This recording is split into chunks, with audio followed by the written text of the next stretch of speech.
Ladies and gentlemen, welcome back to the Tiny Room. I am your co-host for the podcast, Michael. Today I am joined by Taskmaster, 3/4 of Thanos, and Ben! Say hello, Ben. Hello, Ben. Hi, Thanos. 3/4 of you. 3/4 of Thanos. 4/5, 5/6. Stop doing maths. It's an action figure thing. No. When we started doing this podcast, you promised me a minimal amount of maths, and you've mentioned figures in the last 3 episodes, and I'm not happy about it. Very good. You see, what you've done there is use the word figures relating to action figures, but also figures relating to numbers. You spotted it. Okay. Very good. Ben, speaking of figures, have you seen the box office figures for Black Panther? Oh, smooth transition. No, I haven't seen them. I think we both know I haven't seen them. No, look, it just keeps on rolling. It's the juggernaut that keeps on giving. It has surpassed in America, in the domestic box office, bloody imperialists, in the domestic box office, it has surpassed Avengers as the highest grossing comic book movie of all time. Well, I think we both know that I'm quite happy about that, because I'm not a huge Avengers fan. Fuck them. Well, you know, I'm not even talking about it from a perspective, but I mean, what a pop culture juggernaut that turned out to be. Yeah, no, dude, that thing is that's really hit a note with people. I think, I'd say Hollywood's shitting themselves. Do you think we're only going to see films set in fictional African countries from now on? All I know is there's a pack of very white men in a room going, I had no idea they had thoughts and opinions. Oh, Jesus. There's a pack of very racist white men in suits in a room somewhere going... Doing a podcast. I didn't know they were a demographic. I didn't know it mattered. It has even surpassed a Star Wars film. It outgrossed The Last Jedi. The Last Jedi was apparently not that great, though. It wasn't wonderful, Ben, but I mean, it has the Star Wars name on it, and that the Star Wars name sells. 5th highest grossing film in real terms, not adjusted for inflation, in American cinema history. I mean, it's a juggernaut. It's a juggernaut. Is that why you put Star Wars on your CV in between your first name and your second name?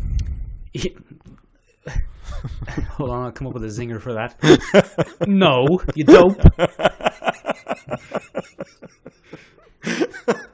That wasn't a great zinger. It was a bit blunt. Wasn't one of your best. I have another very important question to do with Black Panther.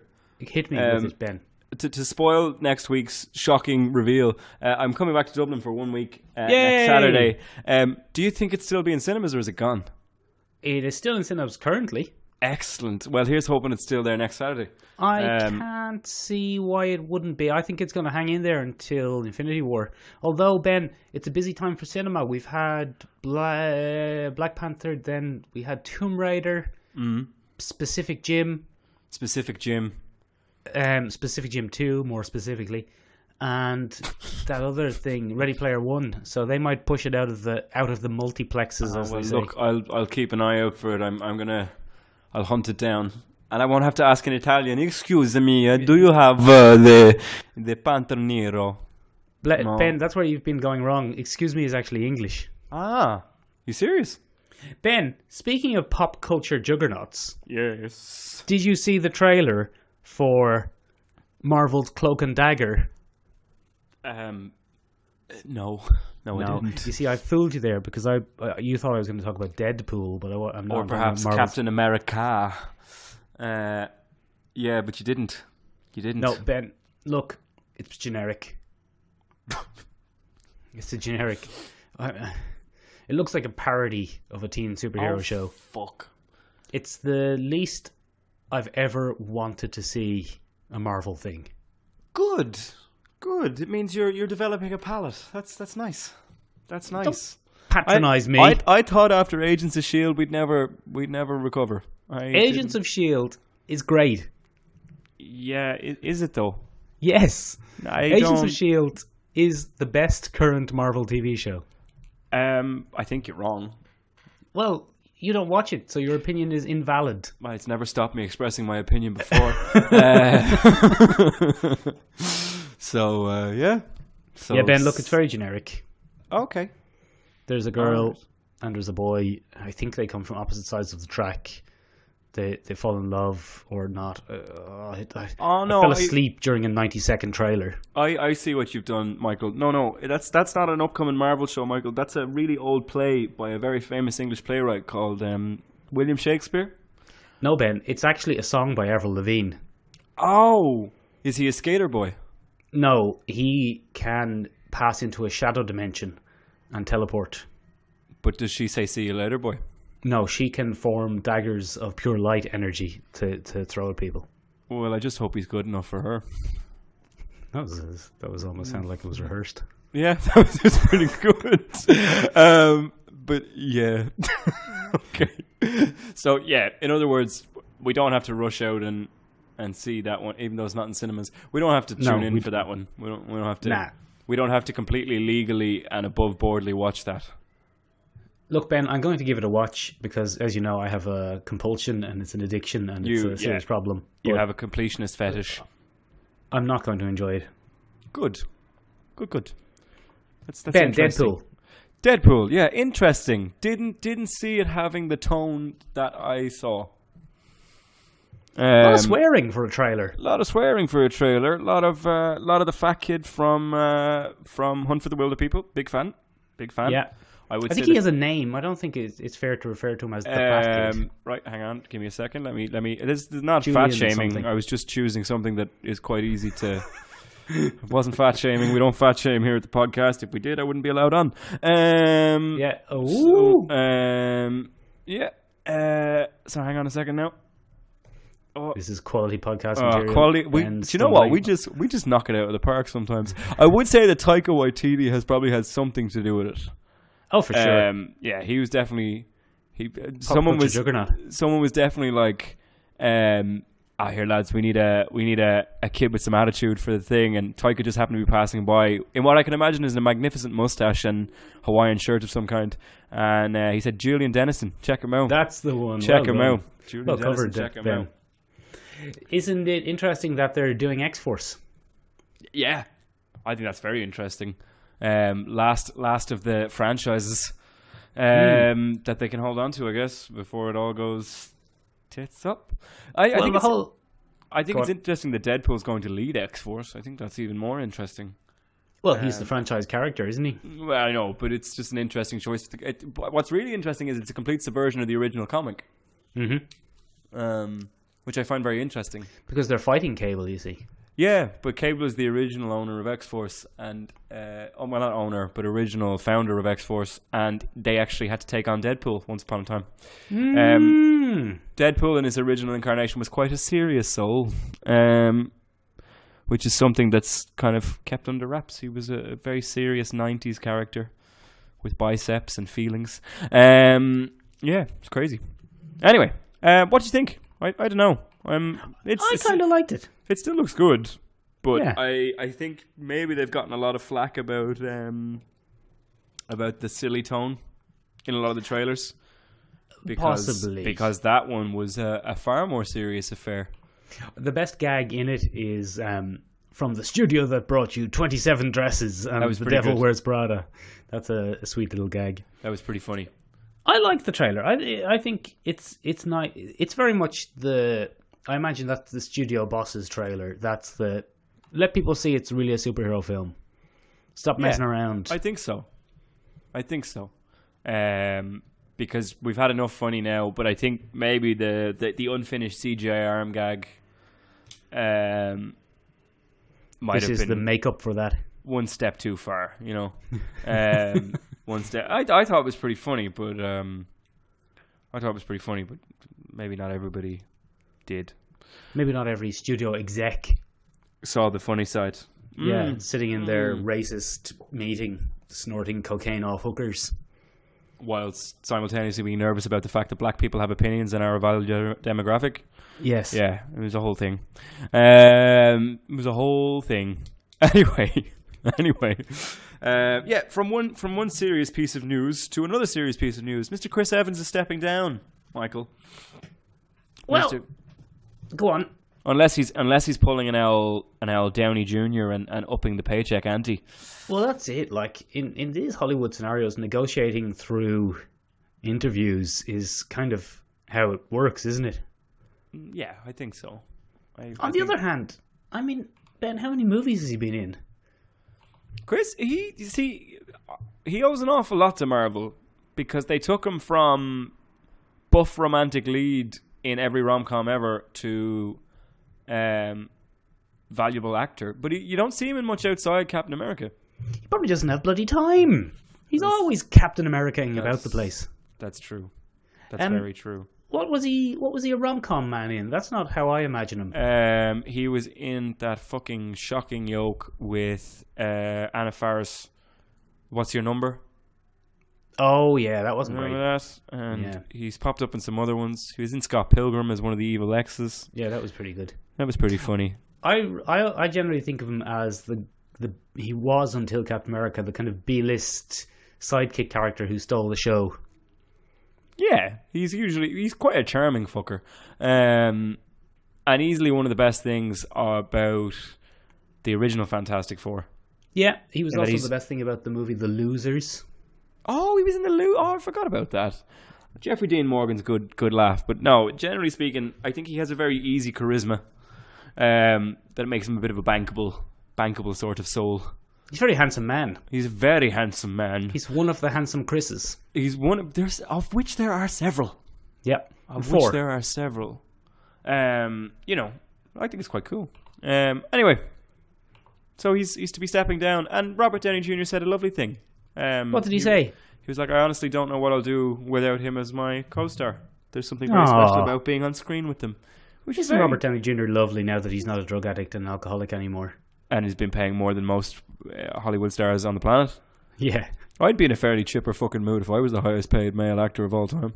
You wouldn't have these bags under your eyes. No, fucking hell to state me. It's fucking rough. But yeah. Ben, tell me about Rick and Morty. Oh. Well, this kind of came out in a very interesting way. It's a bit of Twitter controversy as usual. Oh, you and your Twitter controversy. I love the pettiness of Twitter. It really is everything wrong with the community that we love so much. And it just comes out horribly when we do that. Dan Harmon, creator of Rick and Morty, co-creator is co-creator. To be fair, not nearly as, doesn't really carry as much of the workload as our good friend Mr. Roiland, in my opinion. I got you this time. But yeah, so he obviously the fan base is known to be quite toxic for the Rick and Morty. I'm a Rick and Morty fan, and I've never said anything toxic. Okay, that's fair enough. That's very fair. But on the other hand, it seems to be synonymous with a particular demographic of people who feel that they're very intelligent. Yeah, they feel they're real Ricks. Yeah, they feel they're real Ricks and that they can relate to Rick. Well, what they don't realise is they're real Jerrys. So, yeah. And Dan Harmon, I think, has a serious issue with that attitude. He's also quite interesting because he's not known for his social grace. No. Dan tends to fly off the handle occasionally.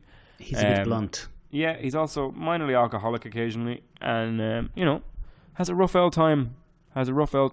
So he received a tweet during the week from a man referring to himself as DJ Wise Pariah. Okay. So I think that's literally intelligent outsider in any other words. Yes, that is exactly what that means. Exactly what it is. And I think that pretty much DJ sums up intelligent outsider. Yeah. And I think that pretty much sums up, the type of person he is. But just in case you were unclear about the type of person he is, this is the message you sent to Dan Harmon. Quit wasting time and go finish the next R&M season, you lazy alcoholic. Run the Jewels can get animators to make a music video, but we're waiting on them for the next season. Nah, we're waiting on you to finish writing it, like that fucking book. So that's the tweet. I think he's working on a little book somewhere. It doesn't matter.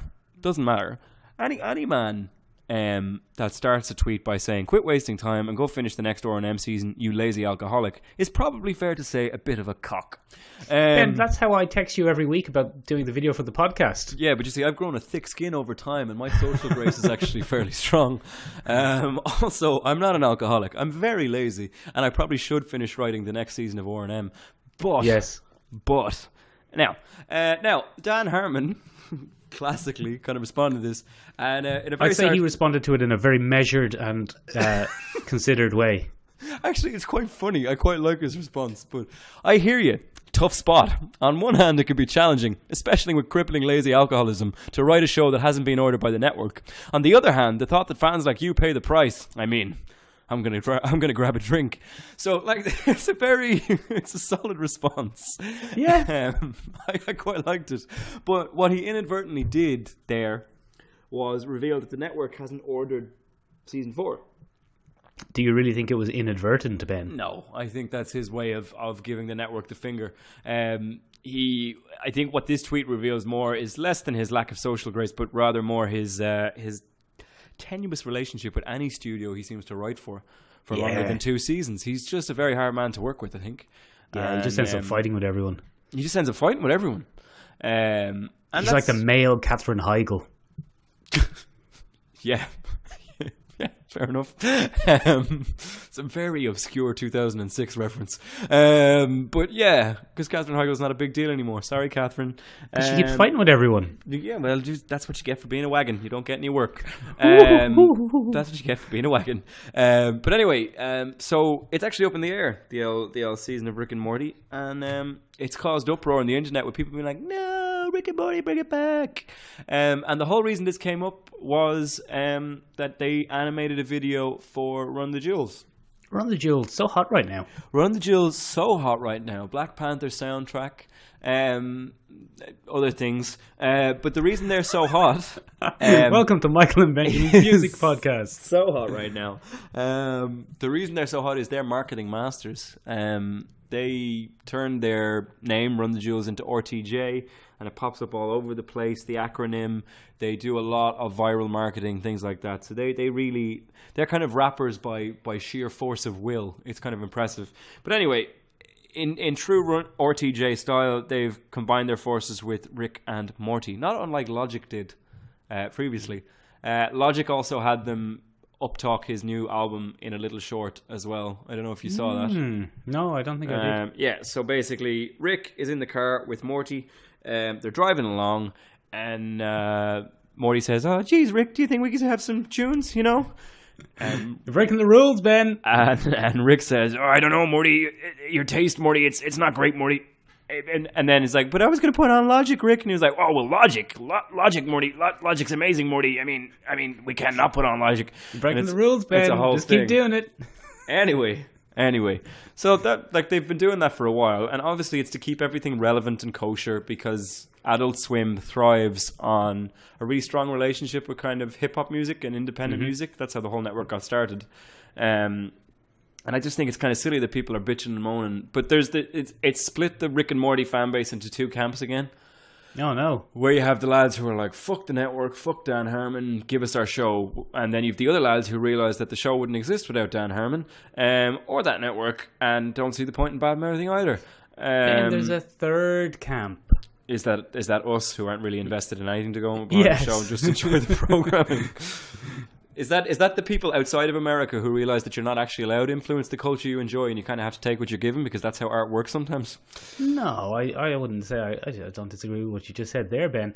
But no, just leave the man alone. Just leave the man alone. He's the new George or Martin.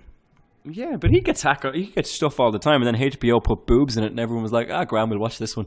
Boobs in the books as well.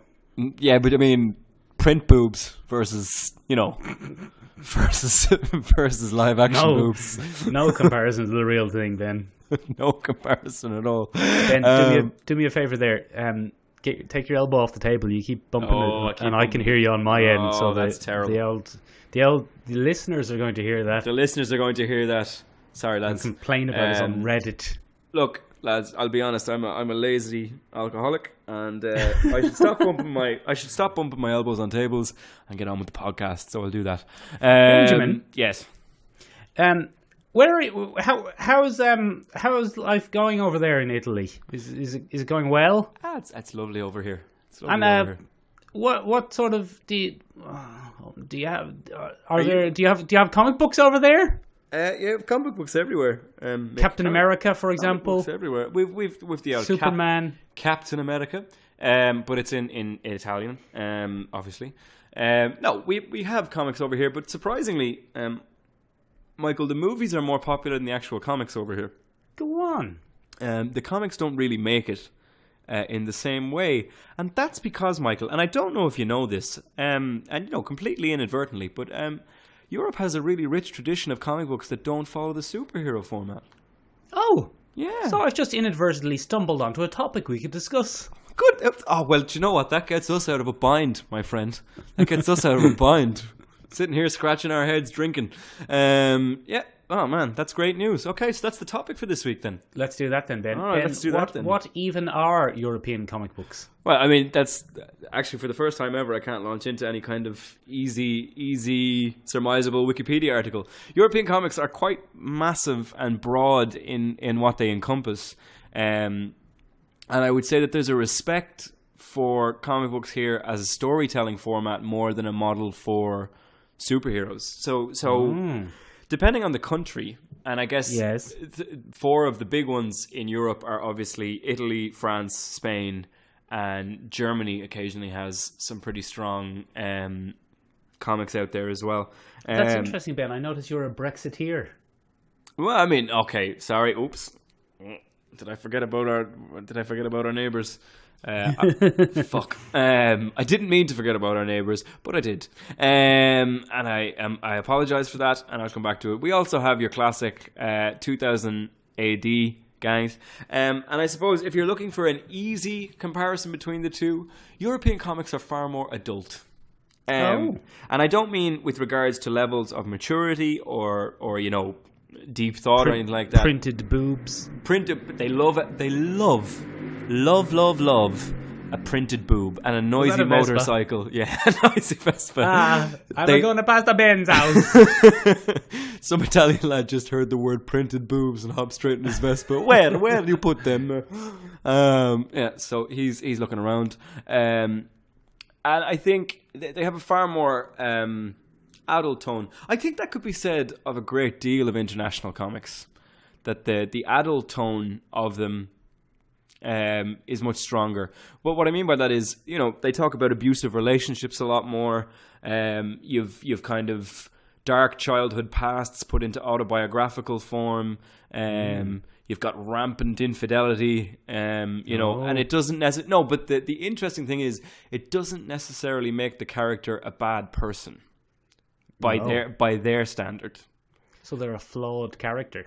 They're a flawed character, and that doesn't mean it's not a decent character to write. Whereas I think American comics are very... Well, no, they make Captain America a Nazi. He got better, though. And he wasn't a real Nazi. It turns out it was a whole thing. A hoax. So in this case, I think the darkest character Marvel had in a while was alcoholic Tony Stark, and they fixed that. In a not so unheavy-handed kind of public service announcement about the terrors and perils of alcohol. Demon in a Bottle, great run. Go check it out. Bit cheesy. But yeah. And I think European comics don't give a fuck about that. I think they tend to kind of look at that really dark... the really dark elements of being an adult, and they put it into comic book form. So without further ado on that Hit me with specifics, Ben. Yeah, so I think one of the best examples of that, I love a hard-boiled. So one of the best examples of that is Black Sad. Have you ever heard of Black Sad?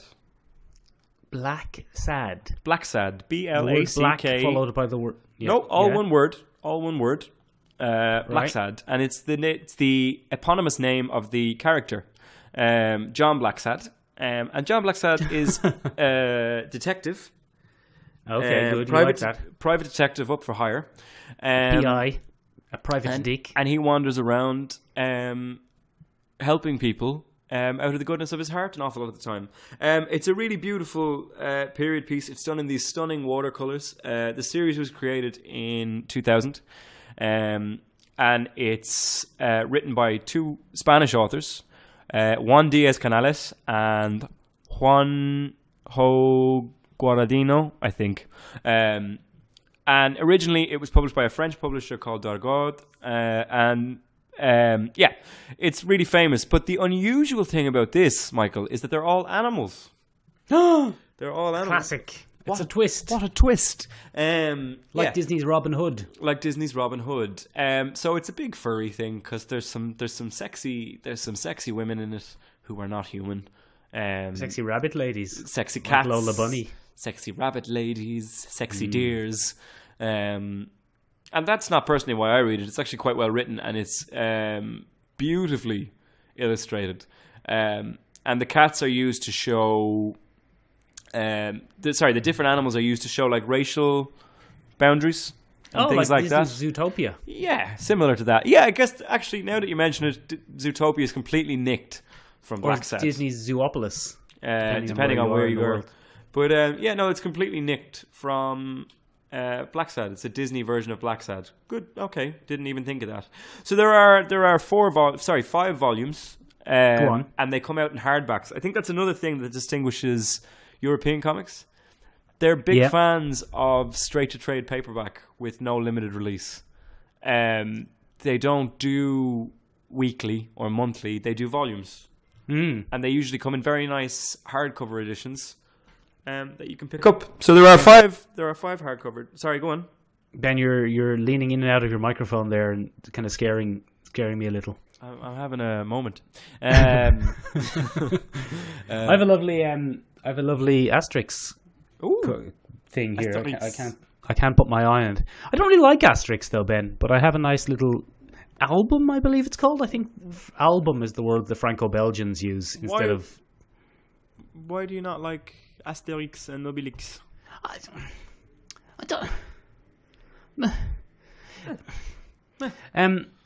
I like, Ben, from an American comic, I like a fantasy, a science fiction, a space opera, a Thor, that kind of thing. From a European comic, I like a grim science fiction, dystopia. Ooh. I don't know much about the styles of European comics, but I don't like the kind of... It's not my cup of tea, Ben. The kind of cartoonish... There we go. Good man. Oh, what? Beautiful segue there, Michael. I don't like playing into your hands unless it's on purpose. I don't like the kind of cartoonish, kind of simplistic... The best way I have to explain it, Ben, with my relatively limited vocabulary on this topic, is the kind of Saturday morning-esque. I'm not a big fan of Asterix and Obelix. What's his name? Obelix. That's the one. I'm not a big fan of Tonton.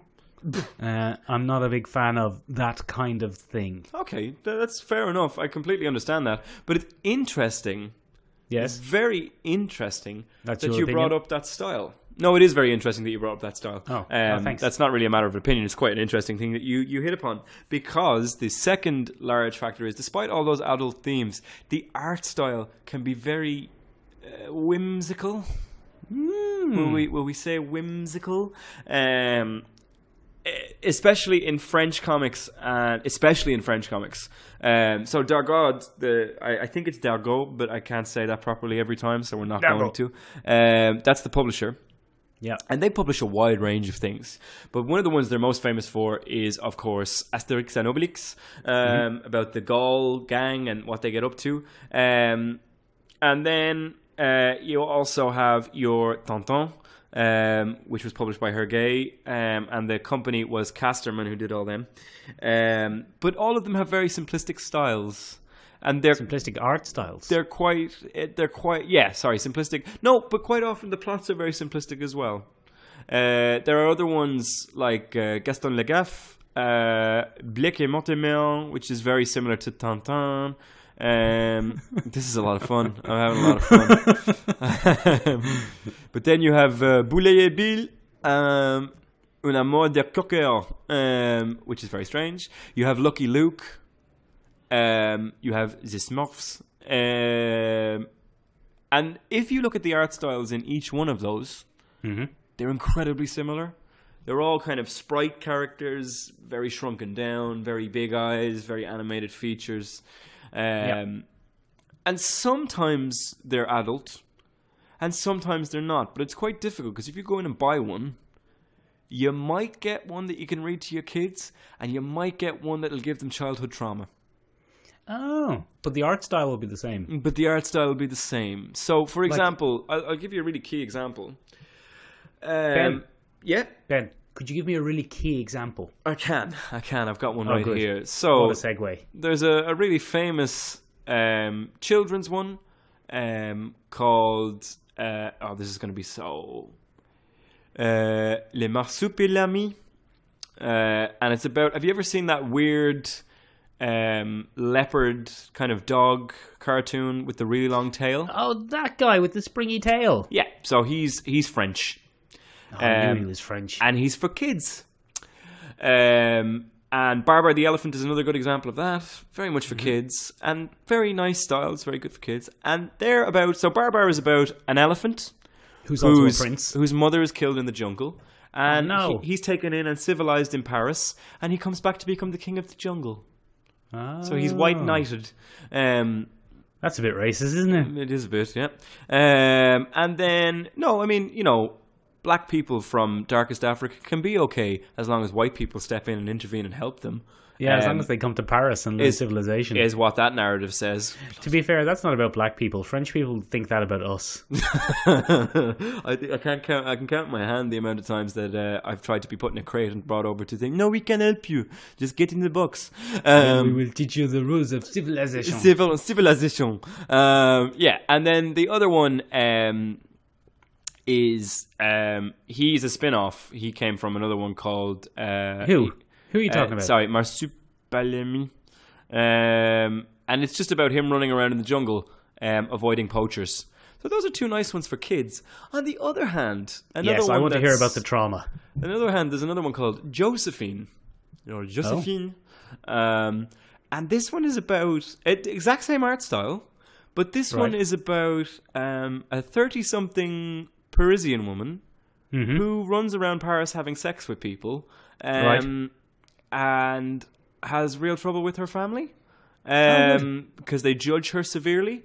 And she's under constant pressure to find the perfect man, and she kind of acts out doing that by having sex with all of them. Which is a bit of a jump in tone. It is a slightly different tone. A bit of a jump in tone.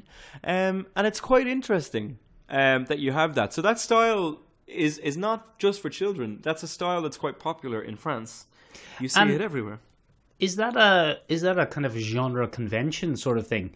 If you were an artist working in Franco-Belgian comics, would someone say to you, now, are you going to do this does this style have a name then? I don't know if it has a name, Michael. Would they say, are you going to do it in the style comique, or are you going to do it in the style realistique? Le style realistique? No, I would imagine that it probably has something like a traditional... it's the traditional French style, I suppose. It started that way, and it's kept it up for a very long time.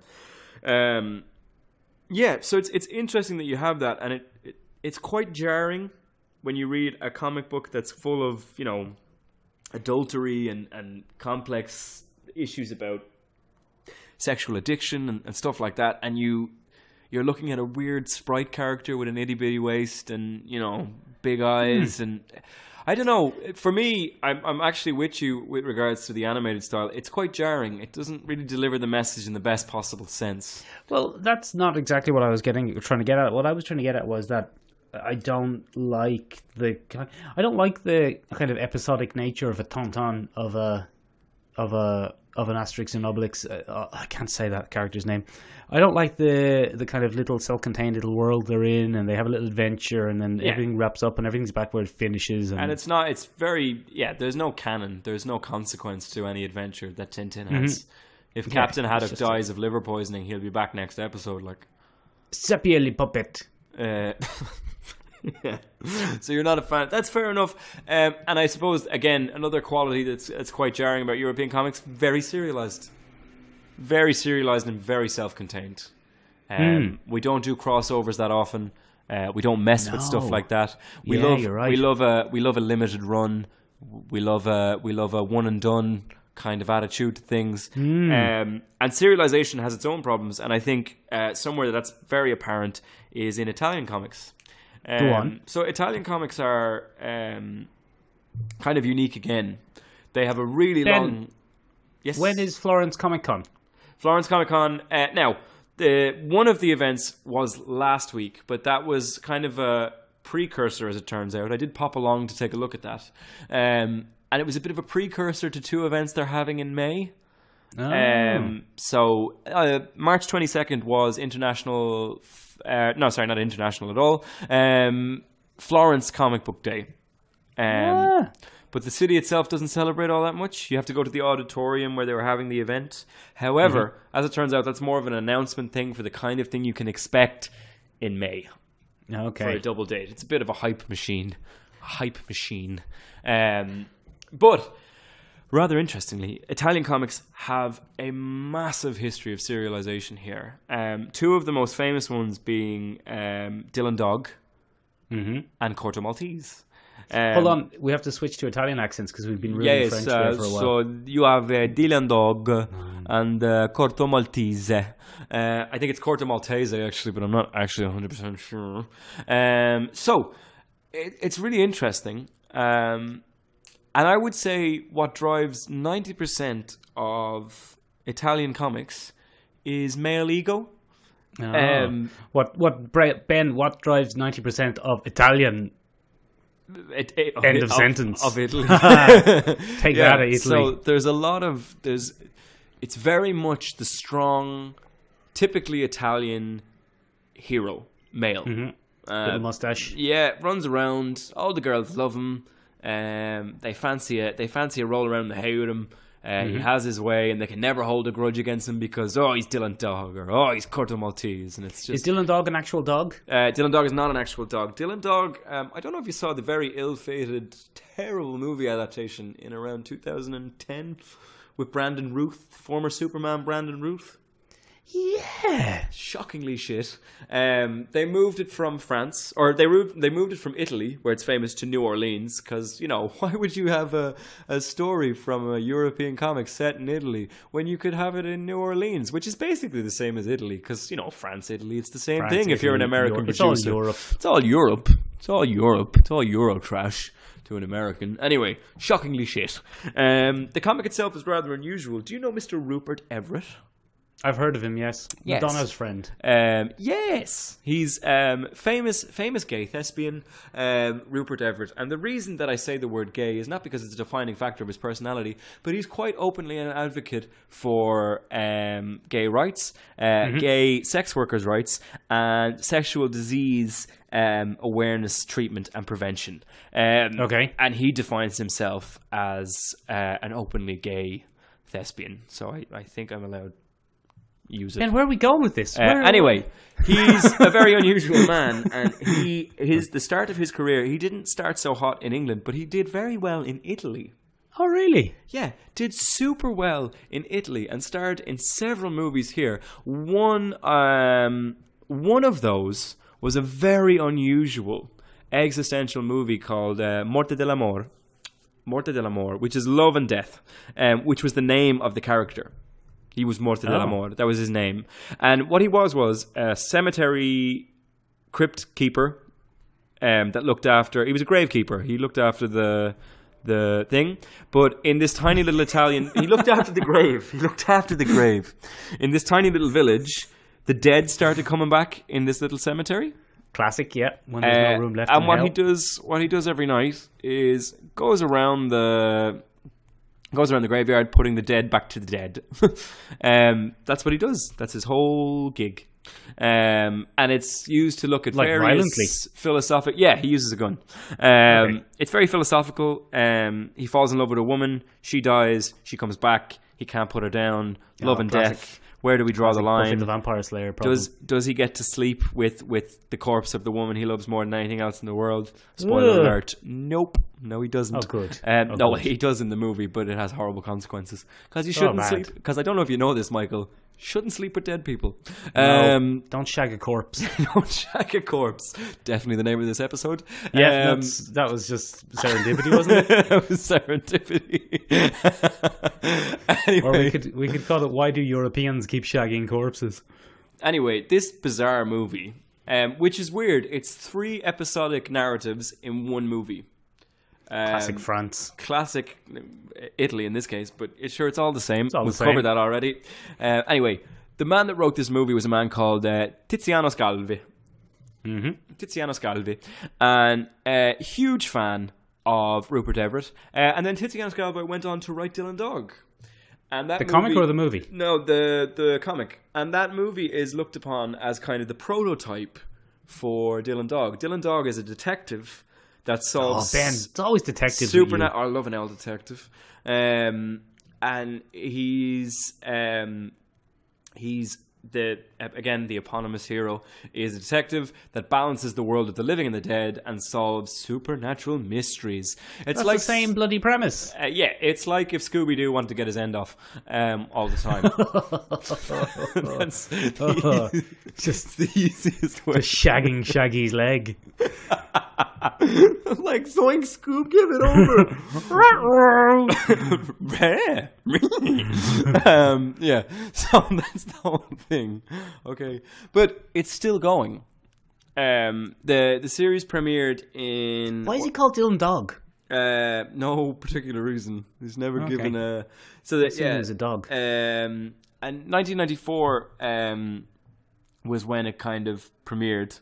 And it's still going strong. It's this really weird... It's actually completely distinct from the French style in that it's quite realistic. It's quite reminiscent. Oh, it's style realistic. Yeah, it's quite reminiscent of like 1940s or 50s cigarette ads, if that makes sense. And it's all about Dylan Dog. Like, he's just, he's great and he's masculine and, but he's also sensitive and brooding and, like, yeah, it's nice. And then we jump straight from that to another one called Corto Maltese.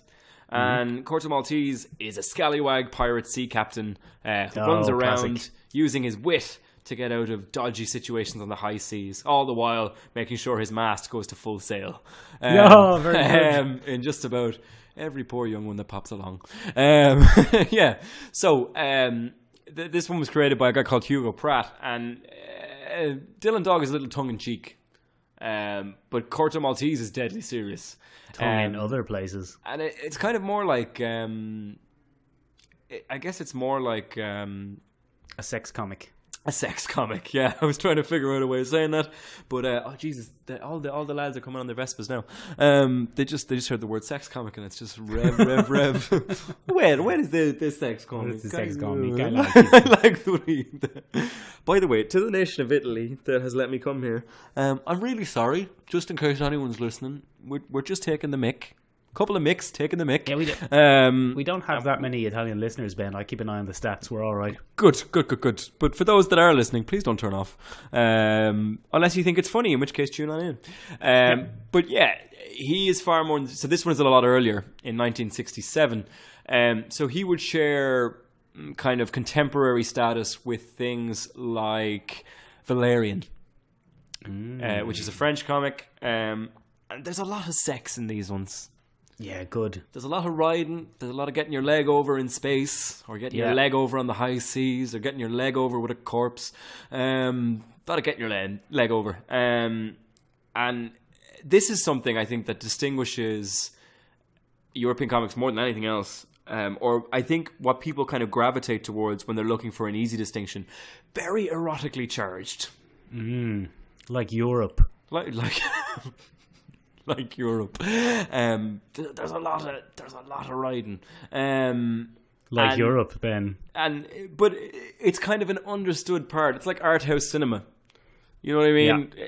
At some point, there'll be a very elegant woman who slips her blouse off softly, and there'll be an awful lot of slow motion thrusting and deep gazes and very good. Your usual kind of go for the Oscar. You're going for the Oscar sex scene. Your Ben type of film. As opposed to your HBO give the viewers what they want kind of sex scene. This is the just look in his eye, make a gasp, get the Oscar, we can all go home. Alright. Look him in the eye, give an old gasp, see what we can do. Alright. That's what you've got going on there. And I don't think this is epitomized more than in a man than in an Italian comic book artist called Milo Manara here in Milo Manara or Milo Manara. I'm not sure how it's said, but anyway, you may know him from a really famous Are you speaking variant to me cover. or the bloody... Oh, that guy! Yeah. The Spider-Woman's butt guy. Yes. So this That's is why I know Milo him. Manara. But he has also illustrated... Ben, we'll stick an image in the video. Yeah, absolutely. He has also illustrated some things for Sandman. Mm-hmm. He frequently depicts any short story featuring desire. For obvious reasons, because he loves a woman with her baps out. And he likes a nice big butt. Yeah. He has worked prolifically here for many, many years. And he won an Eisner Award for the best anthology with the Sandman Endless Nights saga. He's also in the Jack Kirby Hall of Fame. Wow, Jack Kirby Hall of Big Butts fame. Yep, absolutely. And he's worked for heavy metal in the UK. Okay. But he's really famous. What does he draw for heavy metal? Butts? No, the ape. The Oh. Ape. And the Ape was a strange comic where a woman had an ape sidekick and they went around solving adventures. And maybe they had sex, maybe they didn't, which he later confirmed they absolutely did and caused uproar. Yeah, so he's that kind of guy. You know what I mean? Other notable works from Mr. Manara are The Adventures of Giuseppe Bergman, Butterscotch, Click, and Indian Summer. None of which you've ever heard of. No, I've never heard of any of those, Ben. Do they have butts in them? They've got a lot of ass. But he's really famous here, and a lot of older men really like him here in Italy. They kind of grew up with his stuff. And he's kind of accepted as kind of, when you couldn't get yourself a dirty magazine, you went and got yourself a Milo Manara instead. Oh, very nice. And he got a lot of stick for that Spider-Woman cover, but I mean, it wasn't really his fault, was it? He was hired to do exactly that, and he did exactly that. I think maybe why people got so annoyed about that one is he's famous for depicting women in a kind of titillation, Ben. Very, but it's not even titillation with him. It's ridiculous. One man's ridiculousness is another man's titillation. One of the images he's most famous for is a woman in the middle of a packed Parisian street, and she's just having her way with herself, wickedly. I would include it in the video, but I doubt we'd be able to publish. How would I look that up on the internet, Ben? Just so I can on his avoid Wikipedia page. Searching for it. It's on his Wikipedia page, so you don't have to just type in Milo Manara. How do you spell his name there? Milo Manara.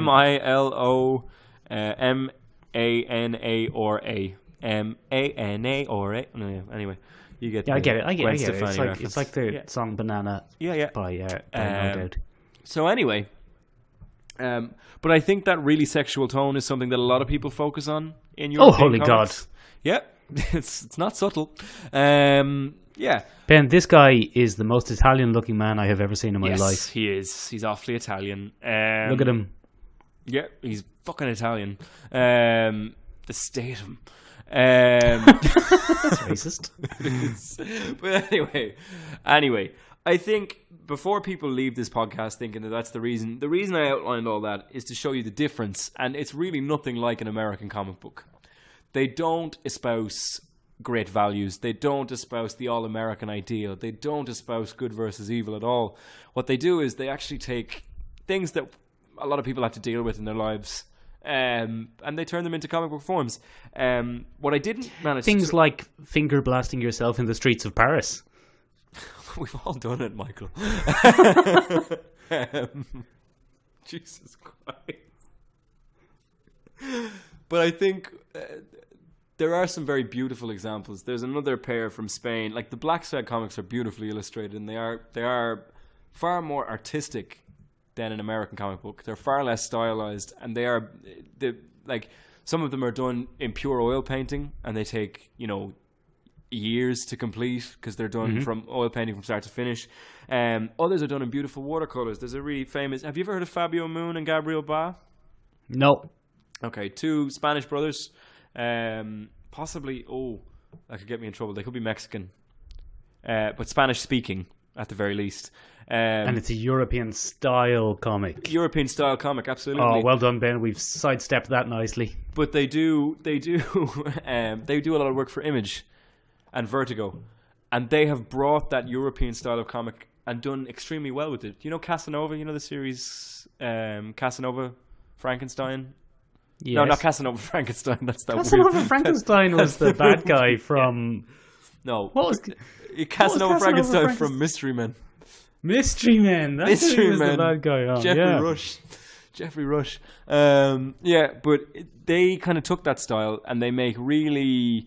One of the comics they do is a famous one called Daywalker. Not Daywalker as in... Or Day Tripper. Day Tripper. Day Tripper. Yeah. That one.